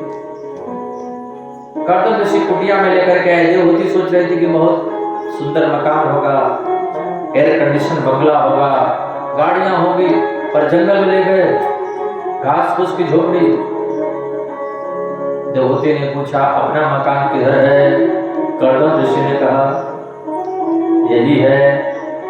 अरे इसमें चूहों के बिल के गड्ढे, मकड़ी के जाले, बोले यही सब है। ये लोग भी इसको अपना ही घर मानते हैं। कर्दम ऋषि कुटिया में बैठे और समाधि लग गई। हजारों वर्षों की समाधि लग गई, पर देवहूति बड़े निष्ठा से प्रेम से कर्दम ऋषि की सेवा करती रही। आजकल की पत्नी होती तो छोड़ करके चल देती, इनकी तो आंखें नहीं खुल रही तो हम क्या करें, पिता के घर चले जाती, जाकर दूसरी शादी कर लेती। पर देवहूति परम पवित्र पतिव्रता है, निष्ठा से भाव से प्रेम से पति की सेवा करती रही। एक महात्मा जी विदेश गए, जाकर के देखा एक महिला अपने पति को पंखा कर रही है। पति मर गया, 2 दिन हो गए पंखा करते करते। महात्मा जी ने कहा देवी आप कितनी पतिव्रता है, मरे हुए पति को पंखा कर रही है। उस स्त्री ने कहा क्या करूं महात्मा जी, मैं अपने पति से बहुत प्यार करती थी। मरते समय हमारे पति बोल गए थे जब तक मेरी लाश सूख न जाए तब तक तुम दूसरी शादी मत करना। मैं जल्दी जल्दी पंखा कर रहा हूं सूखने के लिए। बोलो राधे राधे।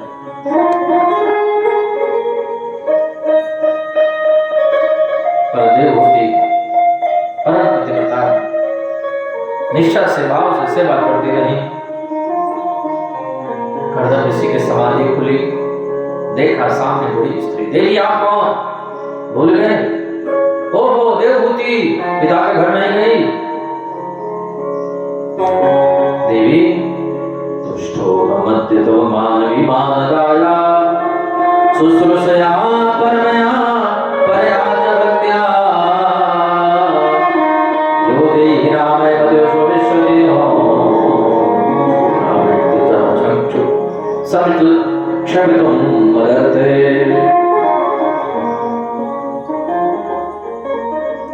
देवी मांगो क्या चाहिए? देवहूति ने कहा आप जैसे ऋषि पति जिसको मिले हो, आप जैसे संत महात्मा पति जिसको प्राप्त हो, उसको और क्या चाहिए? मुझे कुछ नहीं चाहिए। ऋषि कर्दम ने संकल्प शक्ति से अद्भुत सरोवर का निर्माण कर दिया। भूषणानि प्राज्ञानि वरीयांसे दुमन्ते च अन्नम सर्वगुणोपेतम पानम चैवामृतात्। अनेक आभूषण प्रकट हो गए, दास दासियां प्रकट हो गए, कामन विमान, कामनाओं के अनुसार चलने वाला विमान प्रकट हो गया। सरोवर में दोनों पति पत्नी स्नान किए, सुंदर युवक और युवतियां बन गए, दोनों जवान बन गए। बेटा तो हुआ नहीं, 9 बेटियां हो गई। तब ख्याल आया भगवान बेटा बन करके आने के लिए कहे थे, तो 10वें पुत्र के रूप में भगवान कपिल आ रहे हैं। बोलिए कपिल भगवान की। ऋषि कर्दम ने बताया देवी ये भगवान है, इन्हीं का चिंतन मैं जंगल में जाकर करूंगा, तुम इनकी सेवा करो। देवहूति अपने आप को भाग्यशाली समझ रही है, हमारे घर भगवान आए हैं। मंच पर बैठाती है, माला पहनाती है, चंदन लगाती है, तिलक करती है, प्रश्न करती है प्रभु पंच कर्म इंद्रियां, पंच ज्ञान इंद्रियां अपनी अपनी ओर खींचती हैं। इंद्रियों को बस में कैसे करें? दूसरा प्रश्न है, मुक्ति किसका? आत्मा की मुक्ति होती है, शरीर की मुक्ति होती है, या मन का? बंधन किसका है? आत्मा का बंधन होता है, शरीर का होता है, या मन का? ये हमारे प्रश्न है। तीसरा प्रश्न है, मन को बस में कैसे करें? भगवान कपिल ने कहा, भैया इंद्रियों को तो बस में होना ही चाहिए। बोलो राधे राधे। देखना इंद्रियों के न घोड़े भगे, उनमें हरदम ये संयम के कोड़े लगे। अपने रथ को सुमारक लगाते चलो, कृष्ण गोविंद गोपाल गाते चलो।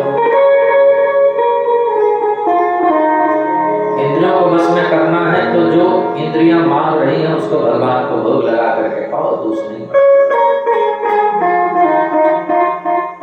कान कहते हैं सुंदर गीत सुनना है तो मीराबाई की कविता सुनो, मीराबाई के सूरदास जी के भजन सुनो। मेरे तो गिरधर गोपाल दूसरो न कोई, जाके सिरमौर मुकुट मेरो पति सोई। जीवा कहती है रसगुल्ले खाना है, पेड़ा खाना है, बर्फी खाना है, रसमलाई खाना है, गोलगप्पे खाने हैं, तो भगवान को भोग लगा करके प्रेम से बात जाओ, कोई दोष नहीं। बोल राधे राधे। तो स्वामी तुलसीदास जी कहते हैं कि तुम ही न मेरी भोजन, तुम ही न मेरी भोजन।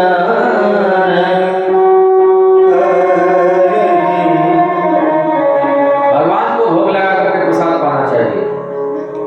सब वस्तुओं में दोष है, सब चीज में दोष है, लेकिन भगवान को अर्पण करके पाने में उस वस्तु का दोष समाप्त हो जाता है। बोलो राधे राधे। इंद्रियों को ऐसे बस में करें। दूसरा प्रश्न क्या था? मुक्ति किसकी? आत्मा का, मन का, या शरीर का? तो मैया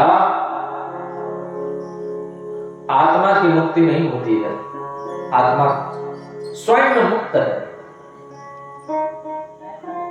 आत्मा का बंधन होता ही नहीं तो मुक्ति क्या होगी? शरीर का बोले शरीर का भी बंधन नहीं। शरीर की तीन गति होती है, गाड़ दोगे तो कीड़े खा जाएंगे, जला देंगे तो 2 मुट्ठी राख बन जाएगी,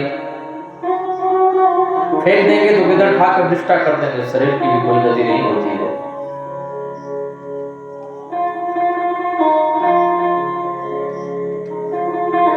बंधन मन से होता है और मुक्ति भी मन से होती है। उपनिषदों में वर्णन है, मन है मनुष्याणाम,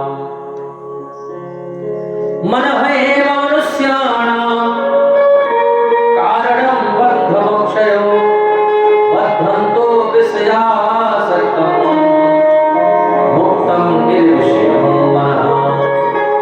आत्मा का बंधन नहीं, मन से बंधन होता है, मन से मुक्ति है। मन हमारा संसार में लगा है तो हमारा बंधन है। मन यदि परमात्मा में लगा है, भगवान में लगा है, तो हमारी मुक्ति है। मैया देवहूति कीर्तन करने लगी। भक्ति के बारे में पूछा, ज्ञान के बारे में पूछा, भगवान कपिल ने उसका वर्णन किया। मैया देवहूति कीर्तन करने लगी। कीर्तन करते करते करते करते करते भक्ति की 10वीं अवस्था को पार कर दिया। देवहूति का पूरा शरीर पानी बन गया, जल बन गया। भगवान कपिल उस जल को मस्तिष्क से लगा करके सीधे गंगा सागर में चले गए। बोले कपिल भगवान की।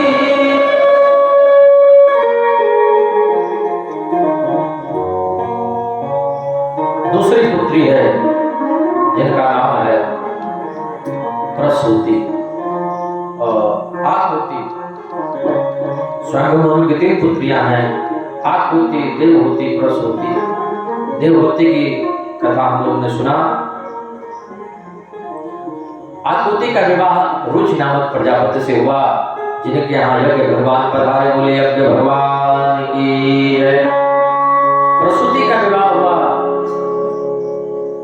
दक्ष प्रजापति से, और दक्ष प्रजापति ने जिन कन्याओं को जन्मा उनमें सती का स्थान प्रमुख है। सती का विवाह भगवान शंकर से हो गया। एक बार की बात गोस्वामी तुलसीदास जी वर्णन करते हैं, भगवान भोलेनाथ कथा सुनने के लिए जा रहे हैं। एक बार वो पति मन माही, एक बार त्रेता युग माही, अशंभु गए कुंभर संग सती जग जननी भवानी, आपूजे से अखिलेश्वर जानी। भगवान भोलेनाथ कथा सुनने गए, कहाँ? कुंभल ऋषि के पास। अकेले गए? नहीं, पत्नी के साथ में गए। भोले बाबा ने हमको भी बताया कि कथा सुनने जाओ, अकेले नहीं जाओ, तुम भी कथा सुनने जाओ, लेकिन पत्नी के साथ में जाओ। संग सती जग जननी भवानी। ऋषि ने पूजन किया, सती ने उसका गलत अर्थ लगाया, कथा नहीं सुनी। भोलेनाथ ने ही कथा सुनी। मुनीसा ने विदा मांगी त्रिपुरारी, चले पवन सन दक्ष समारी, तेरी अवसर भंजन मही भारा, आहरे रघुवंश लिन्हन अवतारा। सती और भोलेनाथ कथा सुन करके जा रहे थे। रास्ते में भगवान राम और लक्ष्मण सीता की खोज करते हुए जा रहे थे। भोलेनाथ पहचान गए, ओ जिनकी कथा हम लोग सुन करके आ रहे हैं, वही हमारे इष्ट भगवान राम मुझे दर्शन दे दिए। सोई मामा इष्ट देव रघुवीरा, सेवक जाहि सदा मुनिधीरा।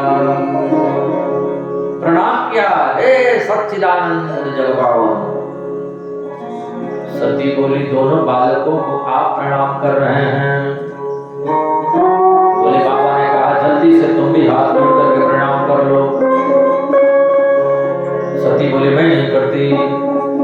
अरे जल्दी प्रणाम करो। मैं नहीं करती। ये दोनों बालक और आप त्रिभुवन के मालिक। बोले बाबा ने कहा, उम्र नहीं देखा जाता है।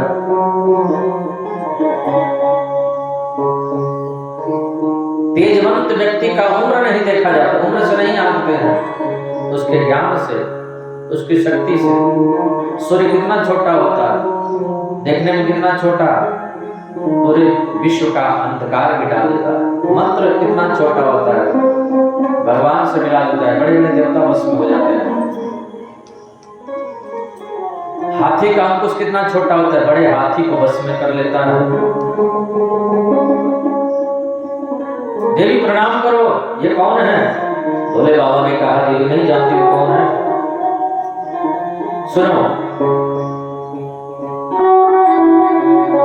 मुनि धीर जोगी सीर संत विमल मन जहि जाहि,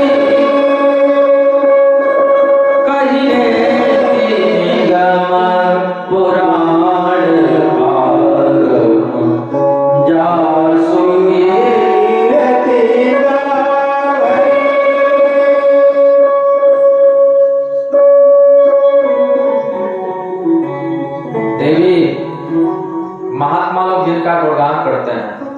जिनके चरणों में मन लगाते हैं, हमारा इष्ट है, जिनकी कथा हम सुन करके आ रहे हैं। राम है, बोले भगवान है कि दोनों बालक हैं, पालक है कि बालक हैं? यदि बालक है तो पालक नहीं हो सकते, पालक है तो बालक नहीं हो सकते। भोले बाबा ने कहा बालक भी है, पालक भी है, सब है। मुझे नहीं भरोसा होता, भोले बाबा ने कहा जा करके परीक्षा लेकर देखो, और विवेक से परीक्षा लेना देवी। कहीं भूल न हो जाए, परीक्षा लेने के लिए कहीं परीक्षा में फेल हो गई। भोले बाबा ने कहा कैसे परीक्षा ली? झूठ बोल गई सती, नाम है सती और बोलती है झूठ पति से, झूठ बोल गई। कैसे परीक्षा ली? कछु न परीक्षा ली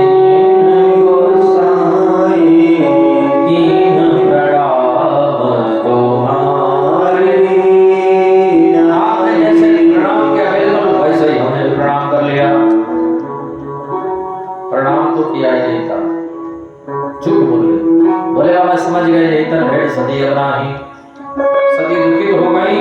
भोले बाबा सती को कथा सुनाने लगे उसी वक्त। अब सती को दुख भोगना था तो वही टाइम में इनके पिता भी यज्ञ कर रहे थे। अब कथा नहीं सुनना था, भोले बाबा तो कथा सुना रहे थे। सती बोली कथा बंद करिए, ये विमान कहाँ जा रहे हैं? बोले आपके पिता के घर। मैं भी जाऊंगी। भोले बाबा ने कहा आवत ही घर से नहीं, नहीं सने। पिताजी ने बुलाया नहीं, बोले बेटी जा सकती है। बिना बुलाए भी बेटी पिता के घर जा सकती है। भोले बाबा ने कहा जा सकती है। कब? पिता भूल गए हो बुलाना तब। जानबूझ करके नहीं बुलाया जा रहा है। सती बोली मैं जाऊंगी। भोले बाबा ने कहा जाओ। छुट्टी कर दिया। वहां गई, जाकर के देखा नदी का समुद्र भागा। ऋषियों, मुनियों, ब्राह्मणों, मेरे पिता सहित सब लोग सुन लो। जिन जिन लोगों ने भोलेनाथ का अपमान किया है सबको योग्य दंड मिलेगा। अब मैं ऐसे बाप की बेटी नहीं रहूंगी, अब मैं ऐसे बाप की बेटी बनूंगी जो भोलेनाथ का अपमान नहीं करेगा बल्कि अपने ऊपर स्थान देगा।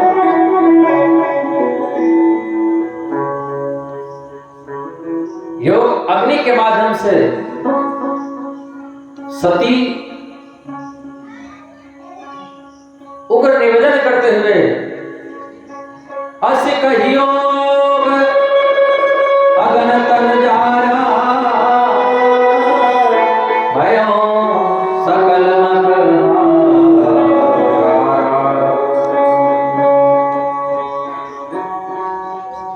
हाहाकार मच गया। योग अग्नि के माध्यम से सती अपने देह का परित्याग कर दिया। यज्ञ भी भोले बाबा के गणों ने विध्वंस कर दिया।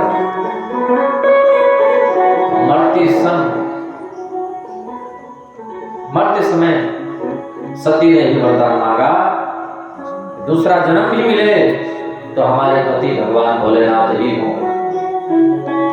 हिमाचल के यहाँ सती पार्वती के रूप में आई। धीरे धीरे पार्वती बड़ी हो रही है। नारद जी घूमते हुए आए। माता पिता ने पूछा इसको पति कैसा होगा? अगुण अमान मातु पिता, माता पिता के आंखों में सूर है। नारद जी ने कहा चिंता मत करो, तुम्हारी बेटी तपस्या करेगी, जितने अमंगल हैं सब मंगल ही मंगल हो जाएंगे। क्योंकि भगवान भोलेनाथ भले अमंगल वेश में रहते हैं पर वो मंगल सुनते हैं। और मंगल के जो भवन हैं, मंगल का जो अमंगल का हरण करने वाले हैं, महाराज दशरथ के आंगन में जो विचरण करने वाले हैं उनका ये ध्यान करते हैं। भले अमंगल दिखाई दे रहे हैं लेकिन मंगल भवन अमंगल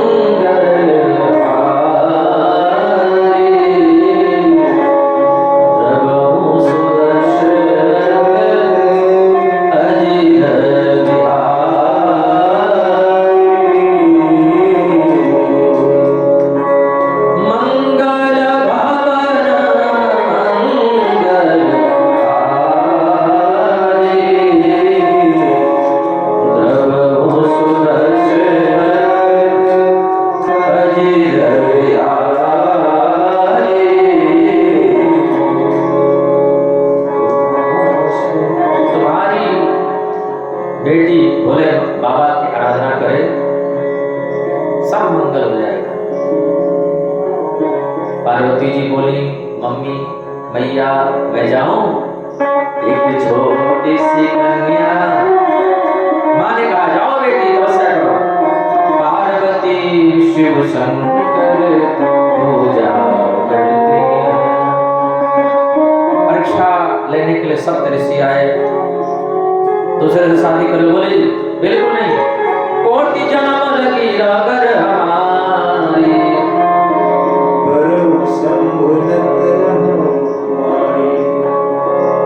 परीक्षा में पास हो गए। इधर भोले बाबा की समाधि जैसे तैसे तोड़ी गई। भय काम बस जोगी से तावस, आवरण की हो गए। अबला बिलो कहीं पुरुषमय, जग पुरुष सब अबलामय।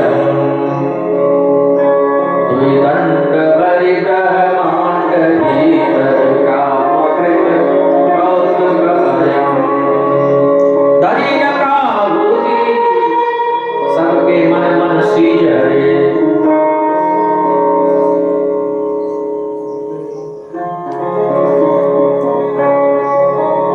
धरी न काबूती, सब काम बस हो गए। भोले बाबा ने कहा ये कौन है?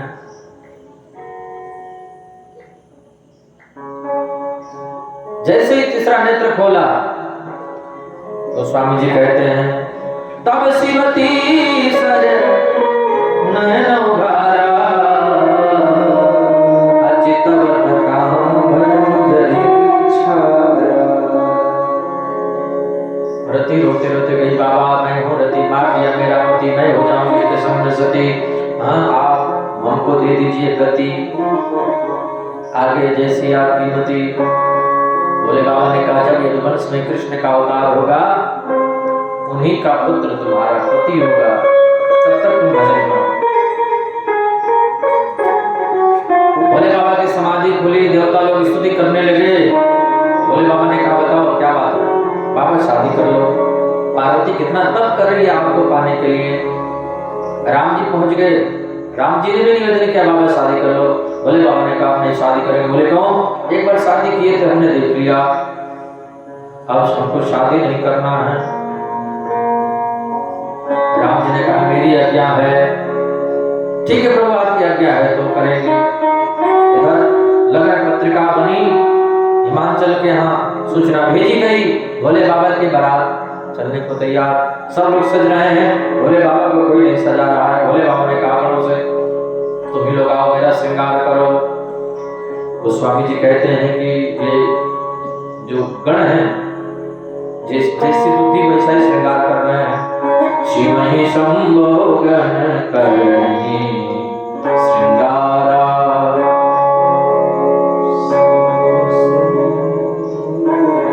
जटा मुकुट अहि मोर सवारा।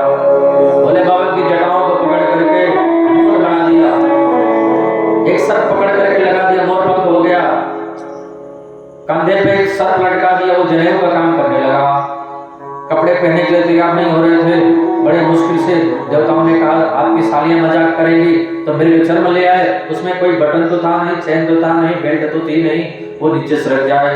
भोले बाबा एक सर्प पकड़ करके कस करके बांध दिए, यही हमारा बेल्ट है। सर्प ने कहा बाबा कब तक इसमें रहना? बोले जब तक हमारी शादी न हो जाए तब तक रहना, बाकी तुम्हारी छुट्टी। बोलो राधे राधे। बारात जाने को तैयार। महात्मा लोग कहते हैं भोले बाबा बैल पर बैठे, और बैल पर भी बैठे तो सीधे नहीं बैठे, उल्टे बैठे। जिधर बैल का मुंह है उधर उनका पीठ है, जिधर बैल की पूंछ उधर मुंह है। बैठ करके चल पड़े। बारात जा रही है, आगे आगे देवता लोग जा रहे हैं, देवताओं की स्त्रियां भी जा रही हैं।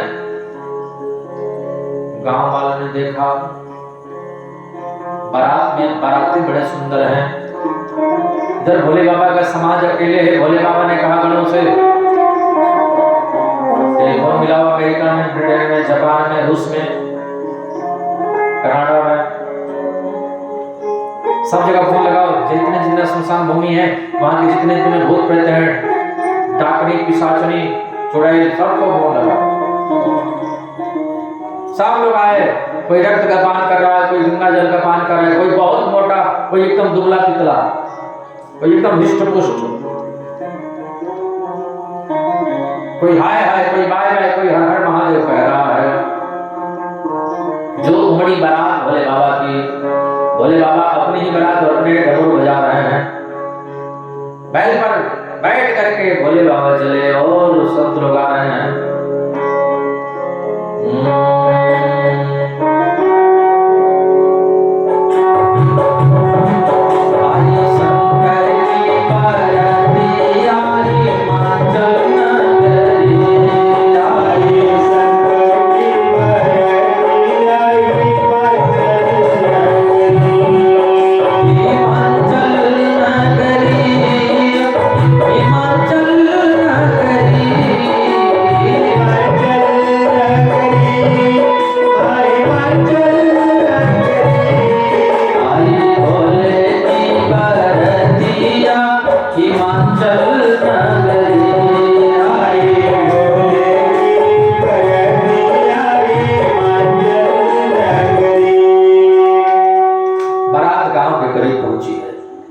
गांव वाले आरती की थाल लेकर के, माला लेकर के सब आए और देखा बाराती इतने सुंदर हैं। गांव वाले समझ बैठे बस यही दूल्हे भगवान विष्णु को। आप दुल्हा सरकार बोले हम नहीं सरकार, दुल्हा तो पीछे है। गांव वालों ने कहा जिसके बारात में बारात इतने सुंदर है, दुल्हा कितना सुंदर होगा। भगवान विष्णु ने कहा दुल्हा सुंदर होगा कि छछुंदर होगा, देखने के बाद पता लगेगा। इंद्र का समाज है, ओ आप दुल्हे सरकार हैं, ना सरकार हम नहीं है। गांव वालों ने कहा जिस बारात में बारात इतने सुंदर सुंदर है, दुल्हा कितना सुंदर होगा। इंद्र ने कहा दुल्हा सुंदर होगा कि पूरा का पूरा बंदर होगा, देखने के बाद पता चलेगा। और आप लोगों में से कितने लोग खड़े रहेंगे, कितने लोग बेहोश हो जाएंगे और कितने लोग ऊपर चले जाएंगे, कितने लोग भाग जाएंगे, ये तो देखने के बाद ही पता लगेगा। और जैसे बारात आई, बालक लोग आए बारात को देखने के लिए। बालकों ने पूछा, देखा, अरे बाप रे बाप, बड़े बड़े भूत प्रेत, बड़े बड़े सांप, अरे बाप रे बाप, बड़े बड़े भूत प्रेत, बड़े बड़े सांप, अरे बाप रे बाप। कोई करे भय से बिलाप और प्रलाप, कोई करे भय से बिलाप और प्रलाप, कोई करे आंख मूंद, कोई करे आंख मूंद, राम नाम जाप, अरे बाप रे बाप। बड़े बड़े भूत प्रेत, बड़े बड़े सांप, अरे बाप रे बाप, बड़े बड़े भूत प्रेत। गांव में बालक लोग भाग करके माता पिता ने पूछा कैसी है बारात, मत पूछो कैसी है बारात। जिसने बड़े पुण्य किए होंगे वही बारात को देख पाएंगे। गांव वाले पहुंचे, जा करके देखा बारात को, समाज को। कुछ लोग तो महाराज भाग पड़े वहां से, कुछ लोग बेहोश होकर के पड़ गए, कुछ लोग ऊपर चले गए। भोले बाबा ने कहा ये लोग भाग क्यों रहे हैं। इस गांव का यही रिवाज है कि जब गांव में बारात पहुंचे तो हम लोग गांव छोड़ करके भागने लगे। भूत प्रेतों ने कहा इस गांव का रिवाज नहीं है, सब हम लोगों के कर्मों का प्रताप है। और किसी की हिम्मत नहीं कि जो यहाँ खड़ा हो। एक आदमी बेहोश पड़ गया वहीं पे। भोले बाबा ने कहा कि इसको जगाओ। महाराज ये जगेगा नहीं, क्यों? बोले बेहोश पड़ गया है। बोले बेहोश नहीं है, रात भर मेहनत किया है बारात में ना, तैयारी किया होगा तो थक गया, सो रहा है, जगाओ इसको। एक गण जाकर के जगा है जिसका सिर ही गायब है। उठिए साहब। आंख खोल करके देखा, आवाज कहां से निकल रही है, सिर गायब है। साहब उठिए, हमारा निवास कहां है? उसने कहा महाराज आप मुझे दर्शन न दें, नहीं तो आपका निवास मुझे पता नहीं, अब मेरा निवास ऊपर होने वाला है। जितना जल्दी शीघ्र हो सके आप यहाँ से चले जाइए। जैसे तैसे करके बारात गांव के करीब पहुंची। महारानी मैना आरती के थाल लेकर के आई। आरती करो दुल्हे की। दूल्हा कहाँ है? दूल्हा कैसे दिखाई दे? दूल्हा उल्टा बैठा है। चलो नादिया की आरती करो। नादिया की आरती हो गई। दूल्हे की आरती करो। दूल्हा कहाँ? बोले उल्टा है। दूल्हे को सीधा करो। बोले तो नहीं हो सकता। तो आरती कैसे होगी? बोले एक उपाय है, बैल को उल्टा घुमाओ। जब बैल को उल्टा घुमाया गया तब जाके दुल्हे सरकार सीधे हुए। और जो भगवान भोलेनाथ को और उनके समाज को स्त्रियों ने देखा, महारानी मैना ने देखा, आरती के थाल पटक करके भाग खड़ी हुई। जा करके भीतर से दरवाजा बंद कर लिया। पूरे गांव में आतंक का माहौल बना हुआ है। उसी वक्त नारद जी आए। गांव वालों ने कहा बाबा आप जैसे आए हो वैसे लौट जाओ। क्यों? बोले जब तुम्हारी करामात है। इतना बढ़िया गांव, इतने सुंदर यहाँ के लोग, और जिन लोगों का स्मशान भूमि पर रहना चाहिए वो सब गांव में आजकल घूम रहे हैं। गांव वाले गांव छोड़ करके बाहर हो गए हैं। तुमने ही सब करवाई है, तुम्हारी ही सब की कराई है। नारद जी ने कहा मैं बता दूं, दरवाजे पर जिसका अपमान किया है भगवान भोलेनाथ हैं। घर में जो तुम्हारी बेटी है, कन्या है, वो तो साक्षात भवानी है, परम्बा है, जगदम्बा है।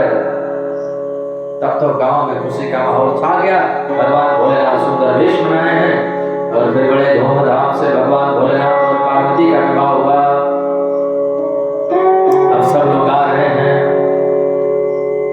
आज भोलेनाथ की शादी, आज भोलेनाथ की शादी, आज भोलेनाथ की शादी, आज भोलेनाथ की शादी है। ओ नाथ की शादी है, मेरे भोलेनाथ की शादी है। ओ नाथ की शादी है, मेरे भोलेनाथ की शादी है। आज भोलेनाथ की शादी है, आज भोलेनाथ की शादी है। नाथ की शादी है, मेरे भोलेनाथ की शादी है। नाथ की शादी है, मेरे भोलेनाथ की शादी है। आज भोलेनाथ की शादी है, आज भोलेनाथ की शादी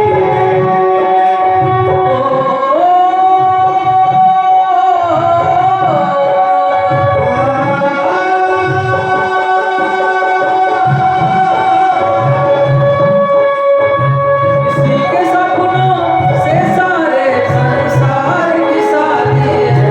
आज भोलेनाथ की शादी है, आज भोलेनाथ की शादी है। नाथ की शादी है, मेरे जगन्नाथ की शादी है। आज भोलेनाथ की शादी है, आज भोलेनाथ की शादी है। आज भोलेनाथ की शादी है। भगवान भोलेनाथ और पार्वती की शादी बड़े धूमधाम से हुई। 4 प्रकार की बावनी लगी है, सुंदर भोग पदार्थ बना है, सब बराती प्रसाद पाए हैं। विदाई की बेला आ रही है और पार्वती विदा ले रही हैं। हम भी आप लोगों को अपने अपने घर के लिए विदा दे रहे हैं। इससे पहले